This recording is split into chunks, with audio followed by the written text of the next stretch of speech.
Everybody, spoilers for All of Us Are Dead.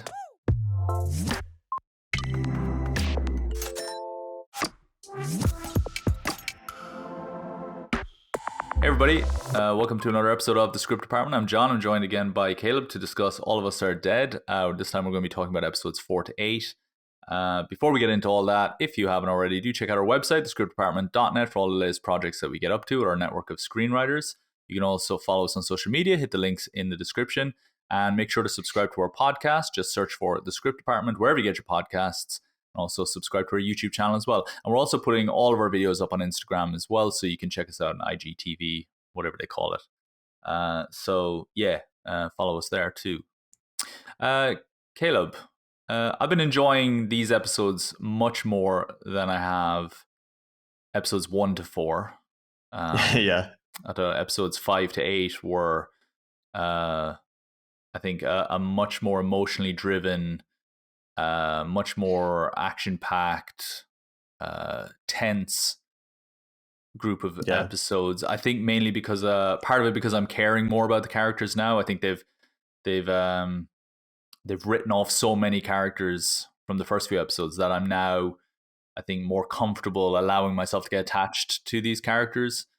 Yeah. And I was definitely more engaged this time than I was at the beginning. What was your experience with it? Yeah, I would say I was a little bit of the same. There were some moments where I was a little more mixed, but I think that's more of a like action driven standpoint. So I would agree with you on like the character driven points where you feel you're given a little more time to get attached, because I mean that even if you just look at the death count from these episodes, it's a lot lower. And they even bring back some interesting plot points that we kind of talked about last week. That was we were kind of like, why would they write them off the show? I think this is kind of, they got the fun stuff out of the way, and like, you know, the stuff that you are familiar with in the zombie genre, to now these episodes are kind of like, okay, we're going to explore more of the fresher stuff that's a little more enticing to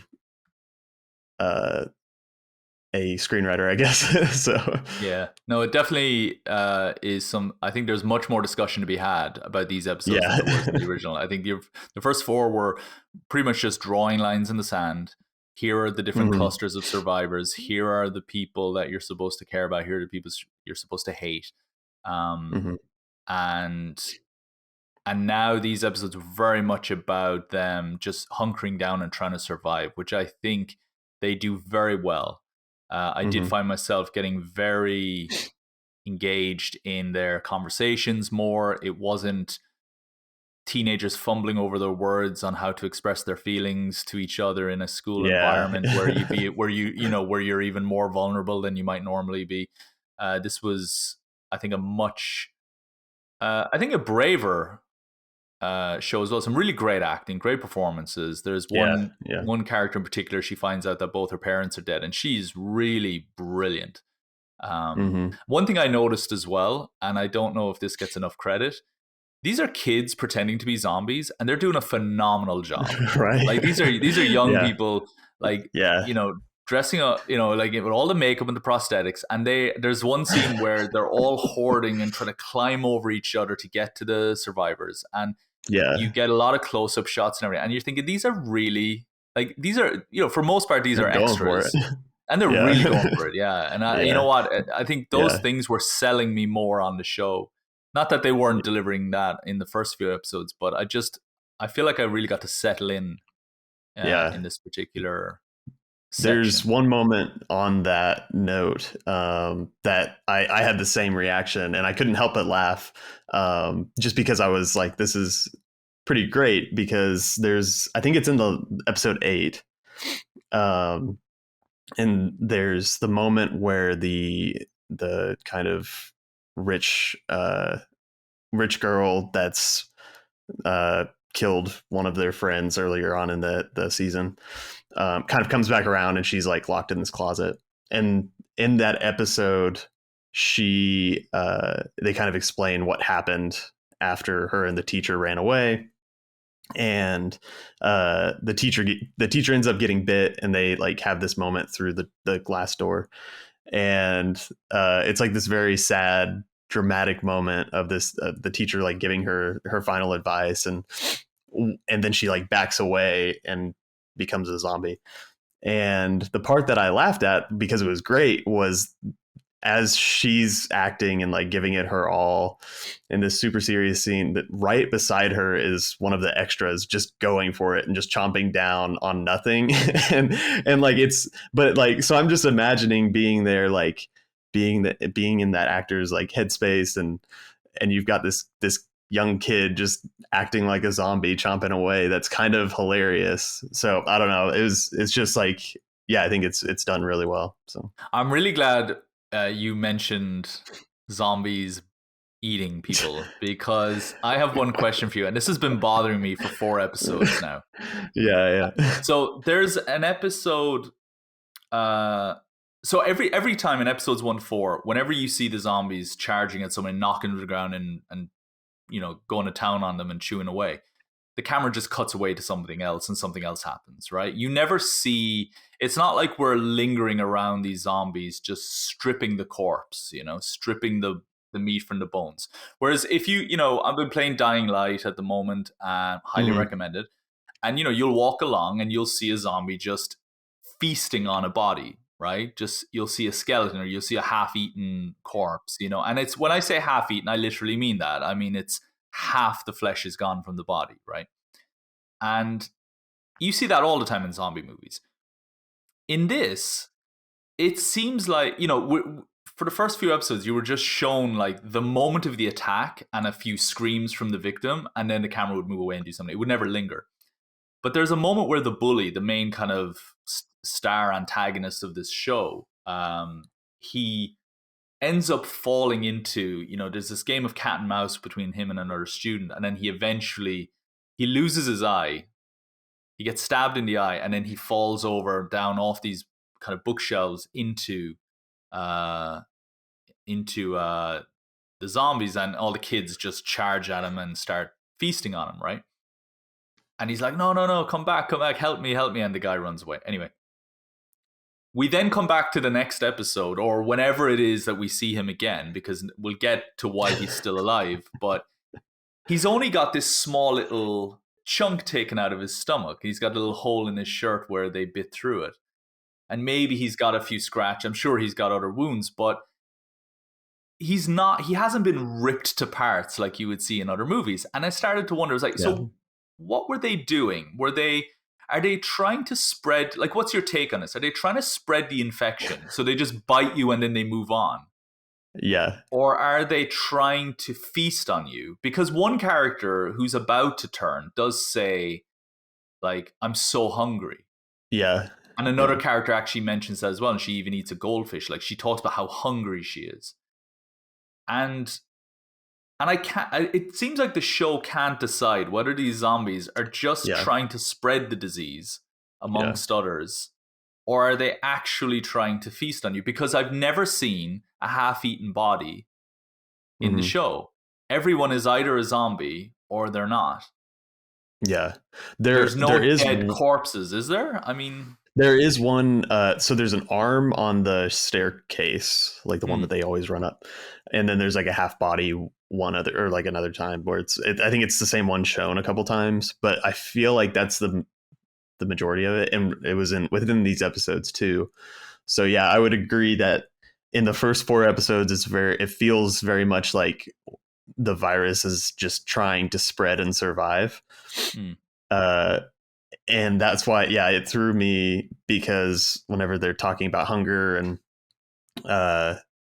eating more like an actual zombie, they definitely like have, it feels like they've definitely like contradicted what they set up.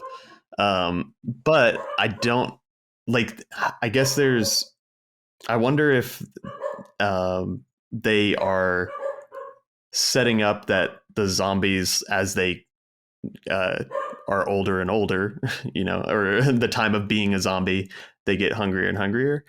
I don't know. That hasn't really been set up for me or for us to know.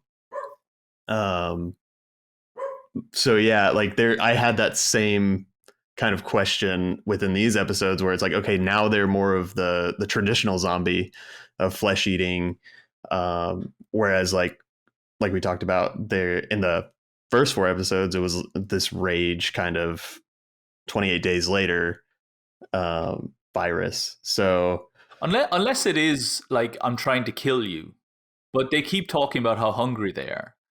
And yeah, it does feel like they eat when it's convenient, but it wasn't convenient to strip the corpse of the bully. So we'll just give him 1 bite mark. Yeah. Yeah. And so it is. And I will say with the bully too, I think with him, every time he comes back, his body heals. So like, I know he was like bitten on the arms and stuff, but and they don't. Whenever he does come back the first time, they only kind of show the bodies, the torso section.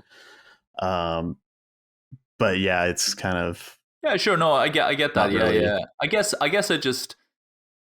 I'm not seeing a lot of dead bodies. I'm seeing lots of infected. I'm not seeing lots of dead bodies, and it's a case where I appreciate when you get bitten, you turn into one of them. But I guess I'm still at a loss as to why they're attacking others in the first place if they're not actually trying to eat them. You know, in other zombie movies, typically what you would get is characters turn because they got bitten, but they managed to escape. And those that are left behind just get destroyed. They're unrecognizable afterwards. What's left behind, if there's anything left behind. Do you know what I mean? And it just doesn't seem to be that happening. It just seems to be you'll turn whether you get left behind or not. I don't know. It just that was something that I did think was a little clumsy in the writing of what is a zombie story. There are other kind of clumsy, and I don't want to dwell on the kind of the issues that kind of stood out for me, but there were 1 or 2 other clumsy issues in it that I found where there was lots of convenient escaping. There's lots of convenient, like in episodes 1 to 4, if you fell with the zombies chasing you, that was it, you were gone. In this, I don't think anybody falls and is left behind. I don't think anybody manages to, and there are moments where I'm pretty sure I saw one of the student, the archery champion. I'm pretty sure I saw her arm get bitten at one point, and I thought, oh, she's bitten, she's gonna hide that from them or whatever, like she hasn't confessed yet. And there's a moment where like she's sweating like profusely, and I thought, oh, she's been bitten, I get it, I see. And I said, no, she hasn't, it's just she managed to escape. Everybody now from episode like 4 to 8, not everybody, because some people do die, but they die at the hands of the bully, or they die at the hands of sabotage. They're not dying because they were too slow. Everybody is nimble as all hell, and it's like Dying Light parkour sometimes. There's literally a parkour moment where a guy hops a prison wall, and it's like, where did you learn that technique? So there's lots of very convenient getaways and stuff like that, convenient defeats of the, like there's in the episode 8, I think, where they're scrambling up the stairs to try and get onto the roof. The door is locked, they're stuck in the staircase, and the bullies are just swarming them, and it's like 300 here. It's like a tiny group of people trying to fend off an army of zombies, and they are very successful, and not a single one of them takes a bite or gets left behind. And you just think definitely very convenient. That to me was they were the only kind of standouts though for me. Were there any kind of, I don't know, any clumsiness that you come across this time? I think much tighter writing than it was in the last batch of episodes. Trying to think if there's any clumsiness. I mean, the zombies, like you said, it kind of feels like they didn't pick one. And if they have a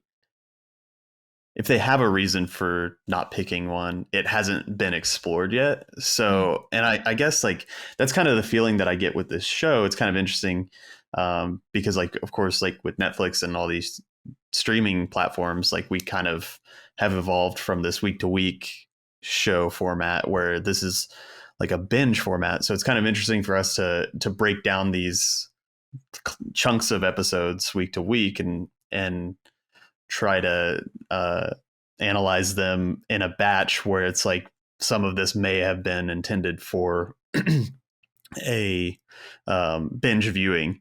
So, but all that to say, like, there's the zombie stuff that hasn't really been explored, but they've kind of made us note how the zombies act, and then they've contradicted it.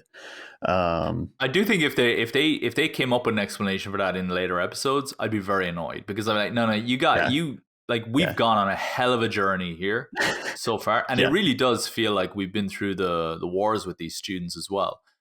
Mm-hmm. I think it is cheating to then at the end just say, oh, and there's this other kind of mutation of the virus or something. Yeah. Yeah. So what did you think of like the whole mutation with bringing the bully back and the like tragic student who destroys the phone of her? Yeah. What did you think of that?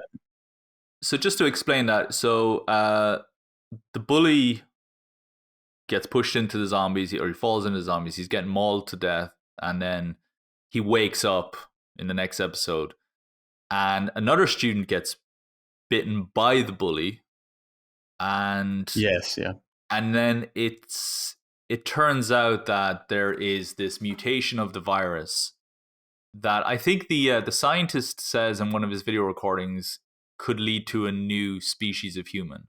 Is that what he says? Yeah.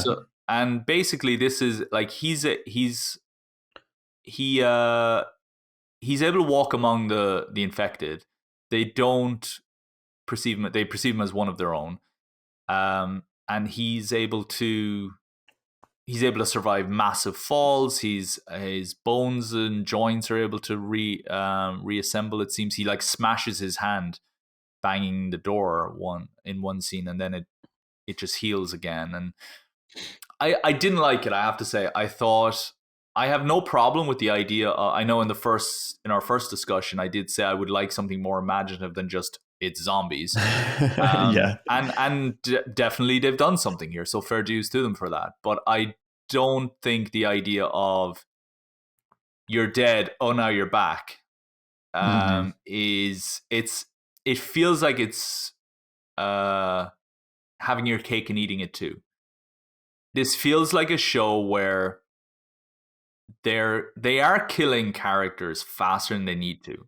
There are certain characters in this show, particularly in these episodes, that die that don't need to die, right?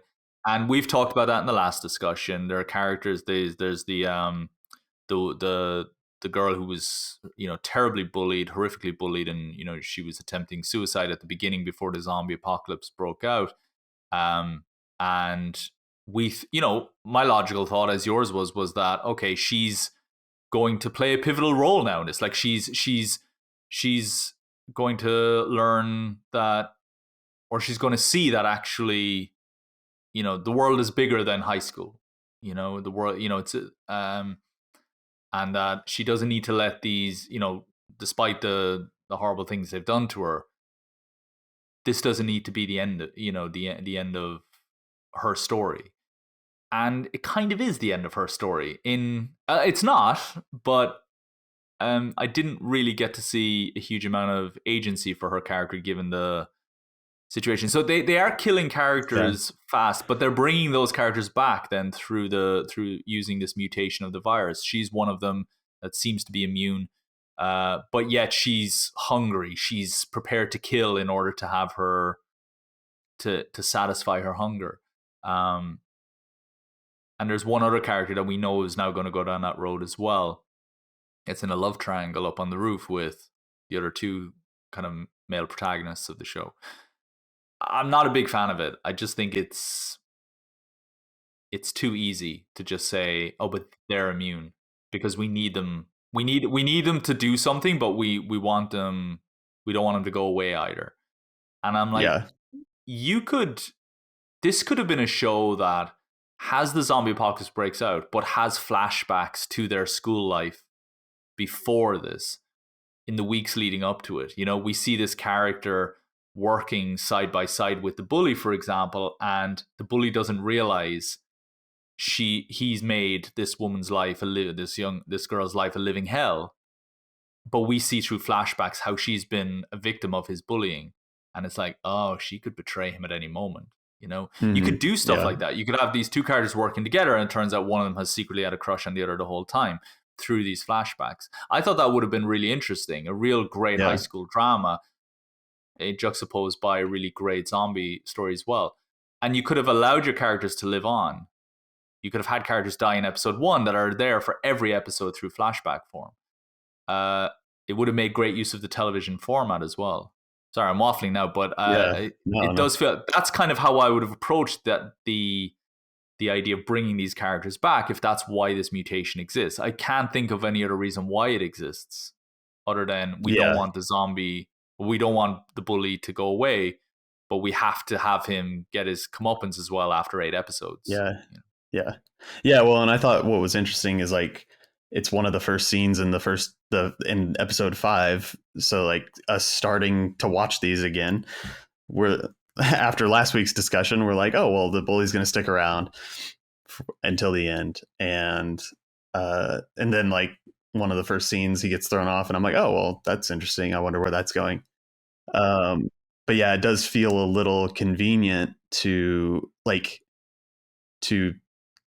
want to just dispatch him and then pull the twist on us that, oh, this is how the mutation happens.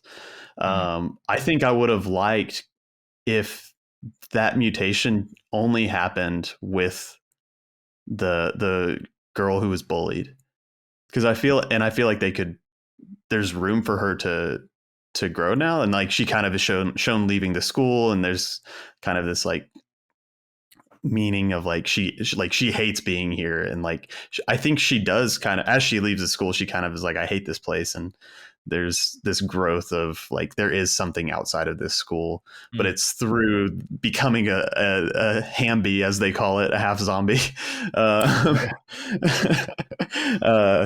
that like she is able to see this. So like I would have liked have they just done that and not pulled the 2 punches of like back to back, both of these characters come back at the same time, and maybe they had saved that for like, okay, they've set this up now, and like with her character, and then had the bully maybe played out like a little bit after that, so it had been set up. It may not have felt as convenient as it was, to just like, because with the bully, it did feel like they wanted you to think, oh, he's dead, but now he's back. Whereas with the girl who was bullied, it was a little more from a character standpoint for me, to have that. And on that kind of the bullies and the victims, I asked you, have we seen the end of the kind of the well-dressed bully, let's say, or the bully in the uniform, the head bully, let's say. The head, yeah. And we didn't. He's hiding under a truck or something, and he's like, "Hey, get down here!" In his body, he has, unbeknownst to him, he doesn't realize that his sidekick is now immune to the zombie virus, and he calls him down. They hide under, and I loved how the zombie bully, let's call him, was playing along, and he's like, "Oh, okay, I'm gonna get under." And he's like, "You go over here now, and don't talk back to me and all that." And he's like, "Okay," and then and it's just, and he's like, "Go on, hurry up." Yeah, and then he gets out and he just calls all the zombies over to him, and it's just brilliant. And he like holds the guy's arm in a really pain, like I was wincing as I saw, like you could tell, and then he breaks the wrist. And it's brilliant. Go ahead. No, I was going to say that that is a scene that could have played out exactly as is with the girl, with the girl who was bullied, because she's immune. Mm-hmm. And she's the Yeah. one who could have said, "Oh, okay." And he's like, has no idea who she is. He does this to everybody. He doesn't care who, he completely forgets his victims. And she could just be like, "You've no idea who I am, do you?" Well, okay, Yeah, now I'm going to call everybody over, and I thought that would have been a more fitting. I didn't care about the relationship between the two bullies. I never felt it was this kind of you do as I say, and this guy learned to kind of stand up for himself. Or I never felt like that's what it was. I really felt this woman deserved to be able to feed this guy to the wolves. Yeah. That would have. And by that point, she's a very confident character. She has no problem dispatching the teacher who dismissed her bullying accusation, the bullying report that she finds this teacher hiding in a room, and he doesn't realize, or I don't know if he cares that much, but she had reported the bullying to him, and he'd said, "Oh, well, they must have been bullying you for a reason," which is very on the nose, I think. But anyway, and then she just like feasts on his body then at that point. Yeah. It's a massacre. But she is capable of going dark, and I would have liked to see her do that with the And I feel like that's easily interchangeable, because that could have been the way that that the zombie bully, if he had not been turned yet, instead of having your face off between the main character and him, and that's where he dies or meets his human end. Yeah, I think it would have been interesting for me, like to see that same scene with the girl who was bullied, and then the kind of second man bully, and then that could be how he comes back, like after that scene. But for me, I did like the notion. I think the execution wasn't as great as like the idea behind it. I did like that the him coming to find the head bully again, and like there's this kind of this power, this hierarchy that I think if you go back to our conversation, like we didn't really know who was where in that structure, and like why we were now following this kid instead of the one that was kind of set up as the lead. But I do like that there's like it was a little bit less on the nose than what I feel like I've seen before, where there's this perpetuation of violence, like through bullying. That's like a cycle, like it flows down. And so I did like that, because now like in his zombie state, he's now the be able to be the head of it. So, but yeah, I think there's still maybe some better ways to have executed it, but it does feel that if there's a game in this show, it's who in the school is going to survive, right? Mm-hmm. There are other characters in the show and we'll talk about some of the other kind of external characters after this, where I don't feel like they're going to get picked off so quickly. But the students do feel like it's like Squid Game. We don't know who's going to die in the next episode. It does feel that way, where with other characters, you think you can kind of set your watch a bit more to them. It feels like that this show is trying to go against the obvious, but by, suddenly having this character just suddenly die, or again, the girl that you described who's hiding in the locker or hiding in the storeroom with the cans and the food and all that. She stocks up, and then she goes out after the teacher dies. She goes out on her own, and then the bully kills her straight away. And it kind of feels like, why did we go through why did we have that kind of emotional journey if she's just going to suddenly bite the bullet so quickly? And it does feel that it's being done to shock the audience or to surprise the audience. But I don't always believe that that's the best way. I don't think there's anything wrong with giving us something that you're giving us the less obvious approach, or sorry, I don't think there's anything wrong with giving us the obvious if you can just do it in a more imaginative way. And I don't think certain characters needed to die. I think it would have been actually more satisfying if they had, and not everyone needed to turn either. I think it would have been more satisfying if, for example, the girl who was bullied didn't turn, and actually she, because of her other virtues as a character, she was actually able to survive and outsmart the bullies and outsmart, and they'll rue the day that they thought they had one over on this girl, because actually she's the one that's smarter. And that might be the obvious way to go, but it can be the immensely satisfying way to go as well. Yeah. Squid Game is very obvious who's going to live and who, but it's the imagination employed as to how certain characters die and as to how certain characters win that is what makes it so compelling. And the drama. Yeah. And that is where the drama comes from, is that dichotomy of obvious and not so obvious storytelling techniques. It does feel like they're going full on into the not so obvious approach. With the school, I would say. Let's take it outside the school, right? So in episode 5, we start to see martial laws put into effect. We start to see the city. I think the virus is even named after the city. I think at that point, people in neighboring cities are fearful. We're definitely getting shades of the pandemic. Definitely getting shades of that kind of a, fear of our neighbors kind of situation that we started to see. The very ugly side of the pandemic coming through. This is where it definitely started to feel allegorical as a TV show to our present situation. A lot of the language that's being used, very familiar language in other zombie movies like Quarantining and stuff like that. But now suddenly, and people wearing masks and all that kind of stuff when they go into rooms and stuff, you're realizing that this is our lived reality now, actually, and this isn't that far removed from the kind of the processes and things like that go on. They cut off the phones and they cut off the internet, so the students don't really have a way to communicate. And it's you start to see that connection. You start to see the choices of adults affecting the lives of children. I thought that was very, very interesting. Yeah. I was surprised to see them mention COVID-19 within the show.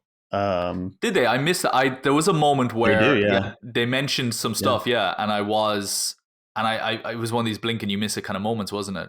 I think it's twice. One was within like the first, like that montage at the beginning of one of the episodes, where they're talking about, I think it's like some news stuff, or like it's like just a bunch of stuff cut together.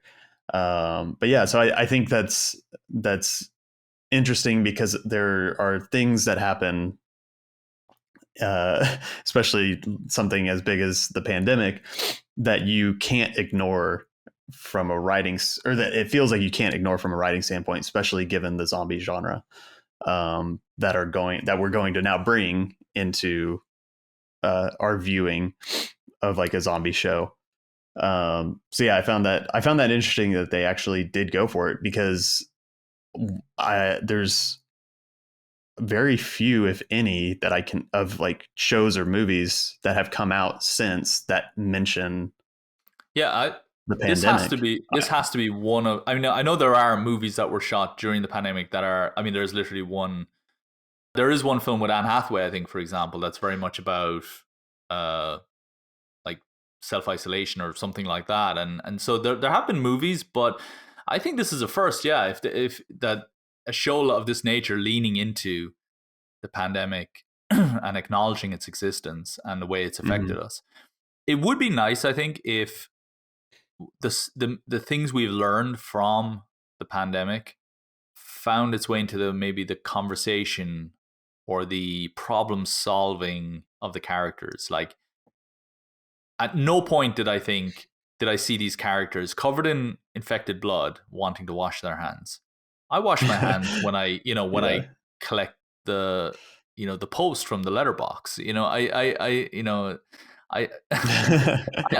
what I mean? Like, the pandemic has changed the way I think about hygiene.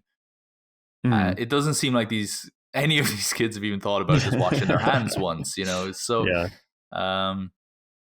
we also have the police officer, the detective from who was with the scientist early on. He's now found the baby that was left behind. The most unrealistic baby. Never cries once. Born hours ago, and hasn't been fed properly, really, and yet is and the child who gave birth, before she turns, she managed to wrap him up perfectly in a blanket and everything. It's like everything just it's just all done perfectly, and you just and it never cries once. I'm sure at some point the baby's gonna cry and give away their position or something, but at no point. And he's found a sidekick character, and the three of them basically are flying around in a moped in the city, and it's great. And I loved it. I loved every second of these two guys, these two unlikely parents. Like these two people who probably, one doesn't have time career-wise to be a parent, and the other probably is just not fit to be a parent. And here they are in charge of this child's future. And then they find another child, which I love. They rescue another, and it's just these two and guys. An adult child. And a guy. He's like a blogger, a YouTuber, and they rescue him as well. And by the end, they've got a bus. And I loved it. I thought, this is the show. I don't care about the students anymore. Yeah. And then they hit the girl who's been bullied, the one who's kind of slightly turned. They hit her and they bring her along. So it's like Noah's Ark, it's like these two people, this group of unlikely adults rescuing all of these children. And I loved it. I thought it was so great. And it's so like beautifully on the nose that the bus that they find is a daycare bus that has it written on it, and it's like, oh, that's a good example of on the nose. As much as I loved it, I thought this should be a comedy. This should be like a teenage comedy where it's the kids in school are like just getting up to stuff that they probably shouldn't be doing at that age or whatever, and it's just, a more kind of maybe mature comedy. And it's Shaun of the Dead on the other out in the streets with this gang. Like that's the show. This should be the show. Anyway, go on. Yeah. No, I think that's a perfect example because and what was weird is like, if you look at where that storyline becomes, so the two guys, the two detectives, where that becomes like the tone totally shifts, and it's whenever they're running through the streets to the restaurant. They play it and they crank the speed and they play it in fast motion, and it feel like I was like, did they just like Benny Hill this like with the music and like them running through the streets? Like it was such a turn of events. And then, but like now looking back, it's like, oh, well, that was like the tone shift that they used to like cue you into like, okay, this is going to be a comedic storyline now, which is one of the reasons I am personally drawn to South Korean cinema and stories, is like their ability to play within genre, or to like dance between genres. It's something that I really dig, and like this may not be the best example of it, but there's still like fun stuff that kind of makes me like sit up and be like, oh, now I'm back into it. I think what disrupts, I agree. I find it's such an art to be able to do that. And I think I'd be way more in. I mean, I love that. I just want to see a whole episode of just them doing their thing. But I'd be a bigger fan of the way they're writing it if it was more tonally consistent throughout, in terms of like the detective, because I think by pairing the detective with the scientist from the beginning, you're setting the tone like, I'm with the villain here, I'm with the mastermind here. This is like, this isn't lighthearted. This guy's brought about the end of humanity, and I'm with him, and it is there's nothing comedic about it. Yeah. But then it very naturally turns into something comedic. But I think it would have been nice if from the get-go, maybe we followed the detective's sidekick and he bumps into detective rather than the detective. It feels like it's the detective that goes on the change. Mm-hmm. You know, it's his tone changes. Whereas I feel if we had followed the comedic sidekick, the kind of cowardly lion of the group, let's say, or even the YouTuber, and we're tonally comedic through their story threads right from the beginning. Yeah. And then we bump into this hard-boiled detective character. He can then soften around around them, you know? Mm-hmm. And it would, I feel like that might have allowed us to be like right from day one, wow, there's really something in there I love. You know, there's something really, really clever in there. Yeah. Like, and I think with the with their storyline becoming comedic, to me, it seems to be that this is becoming the heart of the story. Like the warmth where it's coming from is like, because you have this detective, and I think that, like you touched on it, it doesn't really feel motivated. Is he becomes this kind of voice of like, we need to protect the kids, where and I think that that's kind of like a nice allegory to like kind of hitch the show on. If you look at the pandemic and all of this stuff, like it's kind of like you have all this violence going on in the schools and all that, like the kids like killing each other, eating each other, all this stuff, and then you have like they feel like they're forgotten, and they quite literally are in the show.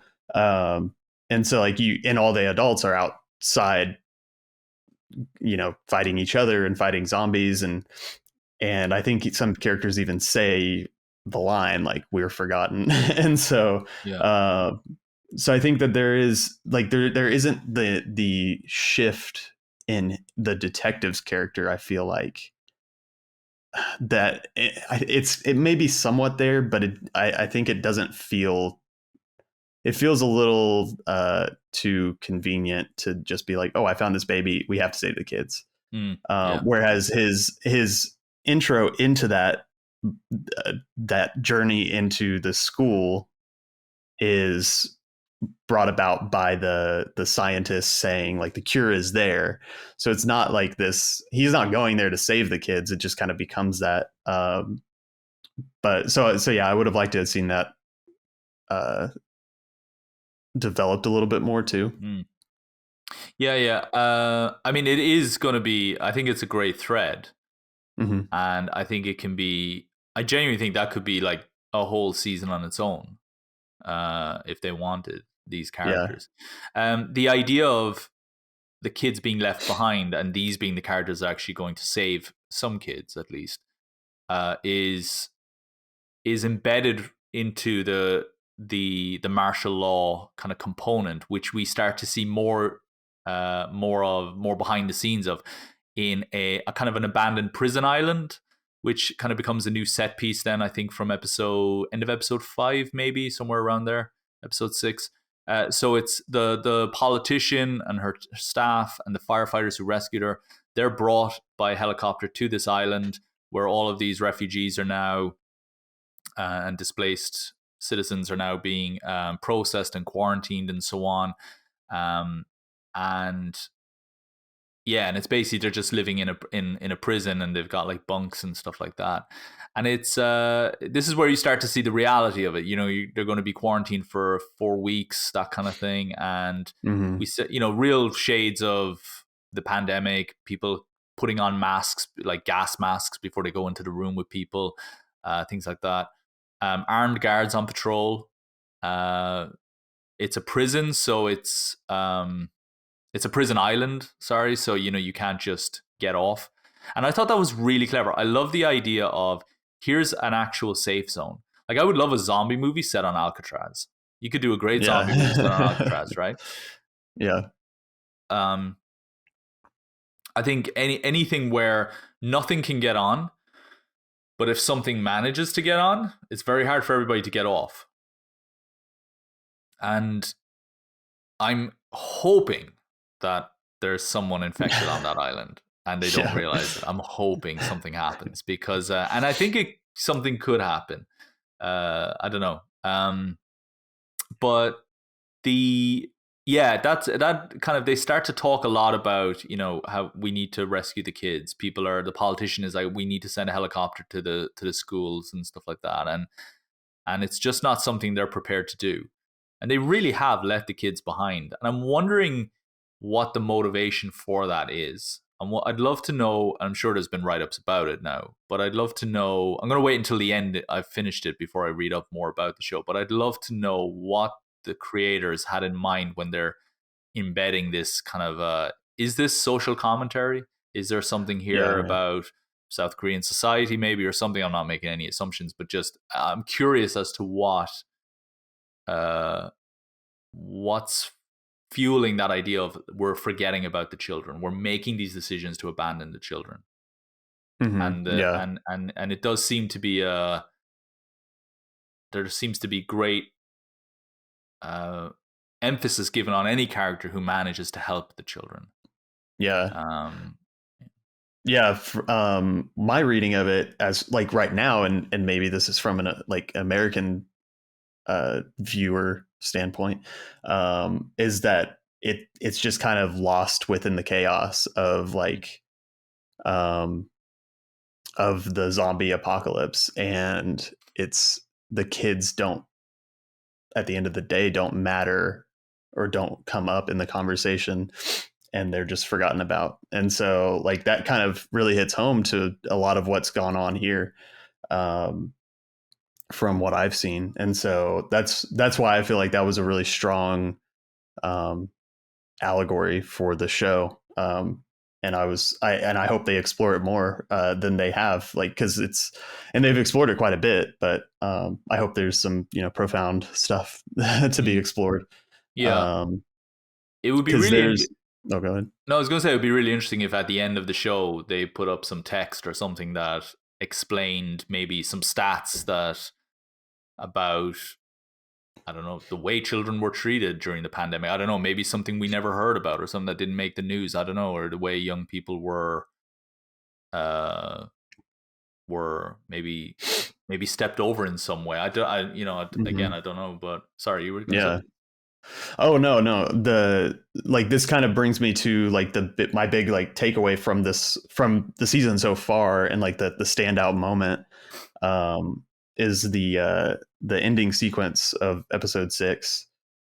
You have the kids get into this classroom again. They find the music room, and they find this camcorder basically, and they decide to, one of them, I think it's the girl whose parents they see, or whose parents come to the school and to save her. And this is kind of where that moment is hit home too, of the notion of kids being left behind, because she says no one came for me except for my parents, or no one came for us except for my parents, and they died trying to get to me.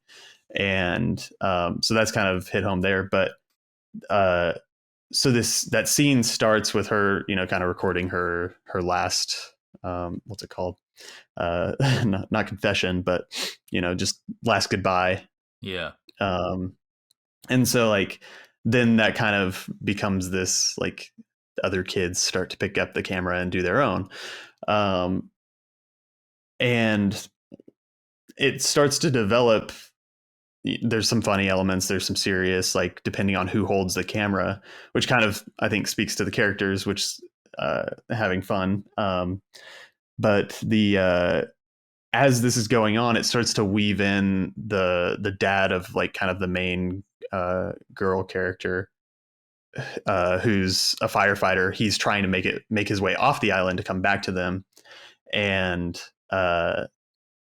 it's kind of, that starts to cross-cut and is interwoven together, where he's fighting his hardest to get away to save them. And at this moment, he's kind of one of the only ones besides the detective that's trying to get to the kids. But so like this has been set up throughout that episode, this storyline, and then this moment, like he's been trying to break away and run and swim across this body of water this whole episode, and it kind of culminates in this sequence that is threaded together by the end of these characters talking to the camcorder, and then it starts to become a real montage throughout. And for me, that was like a really powerful scene, and probably the most powerful, just because of how well it was executed.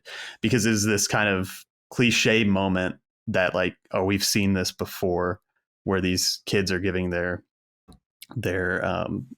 like testimonies to, and like yeah, we've seen that before in other works where it's nothing new, but then as it develops, it kind of becomes this nuanced scene with the dad making his way, and becomes very powerful.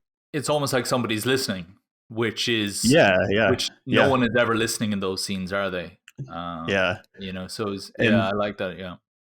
Yeah, and so like I think so bringing it back to a writing point, I believe it's Sid Field who like talks about like whenever you're writing, like don't leave transitions to the edit, like plan your transitions out in the script. And that's something that I've always tried to bring into my writing. And like, I think that is another reason that I love a lot of South Korean stuff, is that they do this so well, that it's all like very smooth transitions, and it's all been set up. And there's a lot of things that throughout the show that have been set up that they kind of, sometimes they'll pay off and not even nod to it. And it's just like, if you pick it up, you pick it up. But then sometimes it's kind of, more on the nose. But so that scene was just so well constructed for me, just because like the transitions were so thought out, to where it becomes it starts out as two scenes happening that have happened throughout this episode, and then it develops into this like very well orchestrated montage, and like even the music playing over is pretty like subtle and orchestral, I think. And so it's just like bouncing back and forth really well, that like that's not just in the edit of like the show, like that's has to be written into the script. Yeah.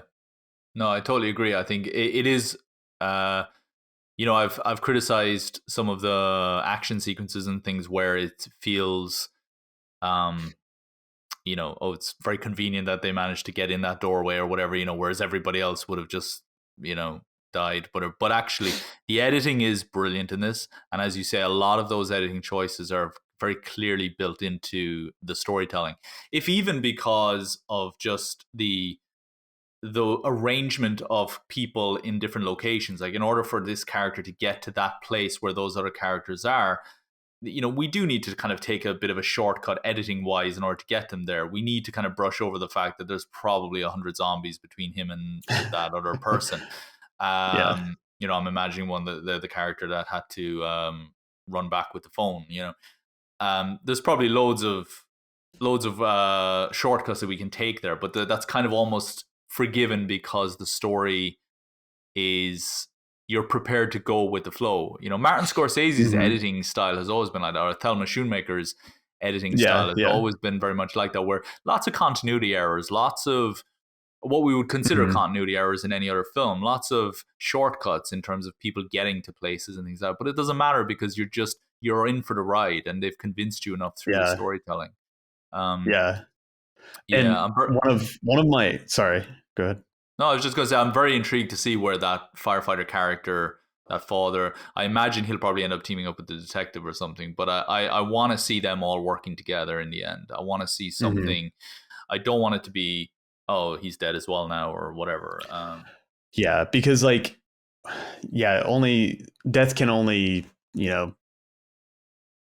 mean so much, or like affect us so much in a show that like, where the first 4 episodes is just every character dying. There's like, I'm gonna have to recall, but there's a writer who spoke on a way that he ended his series of like him deciding to end tragically but not kill the character, because he said death isn't the worst ending. Yeah. So, and when you think about, we mentioned that character who was trying to commit suicide. If that person had taken their own life, that would be the end of their journey. And as terrible as that would have been, that would have been it for us as an audience. We would never have gotten to see any more of that character, and it is a case where I was really glad that that they didn't take that easy, I say easy road in the sense of, for a screenwriting point of view, because when you look at Game of Thrones, you look at so many other shows, it is death is treated as an easy get out. And it's not, as you say, it's really not. I always, if ever I have to like write off a character in one of my projects, I'm always like, killing that character is always the last resort, because I think the greatest tragedies are the characters who, not that a character has to be tragic, if they're gonna get killed or anything, but just the greatest tragedies to me are not the ones where people die. It's where they have to live on with knowing what they've done or how they've hurt other people or whatever it is. So no, I think that's like one of, I love character deaths whenever a show or a movie can surprise me and really make it effective. But I think there's like there's diminishing returns, like Walking Dead did that. Like, they built this show around who's gonna die, and it's like, well, you can only do that so much before I just don't care. Because I stopped watching Game of Thrones for that reason, because I just I watched it right up until, I don't know, maybe 5 or 6 or whatever, and I was just so sick of characters that I was caring about getting killed. You don't need to kill a character for them to not inherit the throne or whatever it is. You can just find a way to write them out, and I think I heard somebody say that they were asked, like, why did you kill this character, or why did you write off, and they said, oh, well, it was the best way I could surprise the audience. And I was just like, well, if that's your trick, then go into magic or something, don't be a storyteller. Well, and us as viewers now, because of Game of Thrones, because of Walking Dead, like, we are aware of, like, oh, you're setting this up, so you're going to kill him. Like, that's something that I think moving forward in writing, like, we have to be aware of, because the audience is growing, and with everything that they watch, and they're picking up on, they're smarter than we should expect within our writing. Like, we're not, and that brings me to one of my pet peeves of this show, where a lot of the time an episode ends on, will the character die, or like in the one of the early episodes, the main character gets tackled out of a window, and then it looks like he's going to fall to his death, and then the next opening, he's grabbed onto the rag somehow, and I was just like, no way. Like, there's, from what you showed me before, even the knife throw that happens again. So they keep doing this, and it's kind of, it's too convenient to where it's like you're trying to pull one over. It is a symptom of, I don't know if it's a symptom of broadcast television or streaming television. The idea of make us keep watching. If you end on a twist and there's a 7-day wait to get to the next episode, the twist is what I'll remember most, and I'll want an answer to that, so I'll tune in next week. If the idea is to get me to watch again in 2 seconds, have a knife flying at a character's back and then cut to black, will also make me want to keep watching. But the reality is you don't need to do that, because I think the ridiculously fast autoplay that exists now in streaming platforms. I mean, it annoys me how fast it is. I'm just fumbling for the remote so I can just have a break and enjoy the credits. Right. There is value in enjoying the credits of a show. There is value in just kind of detoxing and just kind of letting it wash over you what you just saw, and just having a break for a moment, and letting that music, which those editors put in there intentionally. I don't even know why Netflix shows have credits. I don't know why it's not just an option at the end, like in a video game, to just view credits. I don't get why credits exist in Netflix shows, but it does feel like they're doing it. Well, that'll make people want to watch, but that's not how people watch streaming shows now. It's basically, if it's a good use of my hour, I'll watch the next episode. If I haven't fumbled for the remote in time, the next episode will start anyway, and Netflix get their click stat. So it really bothers me with that stuff. No, I just saw Nightmare Alley, and I got to see it in theaters, but I just, whenever it ended, I just sat there in silence, because that's kind of what I tend to do, just to take in, decompress, and and also really enjoy the score if it's like really good. So no, absolutely. I'm glad that Netflix, I'm kind of going off topic here, but I'm glad that Netflix do put, when it's like a movie event, they allow you to watch the credits. And maybe they do it for all movies now, but I know for like for a while there were certain movies where the credits were there, and you could tell. Well, Scorsese made sure that got written into the contract. I think Apple are much more flexible, I think, when it comes to allowing you to watch the credits on movies and stuff like that. But any final thoughts on episodes 5 to 8 before we? So looking forward, I hope that I really like where they ended with the cop or the detective and the girl who was bullied coming together, and I really want to see more of that storyline explored, especially within her character, because I feel like there's some good, like you've set up this transgression of this character because of, like, she now has this power and she's been bullied and all this change, and so I think that now you may be able to bring her back in with the right motivation, and hopefully and maybe not, but like there's drama there for me that I want to see. So it'd be interesting actually if I don't know, I'm kind of armchair screenwriting now, but imagine if they meet the firefighter and he convinces them all that we got to go to the school, and she's like, oh, I got to go back to the school. I could imagine, what I really what I'd love is one episode or half an episode where that YouTuber, that social media guy, is just on fire. Like he's rattling on, like he just has these moments, like these meme friendly moments that are just gonna make you love the guy, and then Netflix give him his own YouTube channel, or they set up like a fake kind of social media kind of profile for the character, and we just get to see all of his cool stuff. Like they could really draw people in a really viral way. No pun intended. If they did, by making use of that kind of character, I don't know. That would be fun.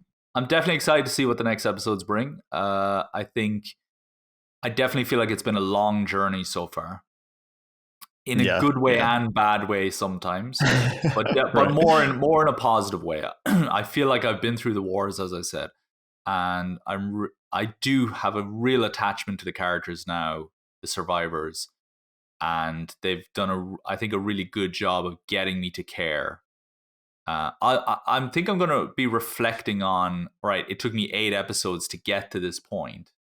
Did it need 8 episodes to get me to this point? I think is the question I'll be asking myself when this is over. But overall, the effect has been worth, it's been worth the wait to get there. And yeah, I don't think anybody else needs to die at this point, any of the students.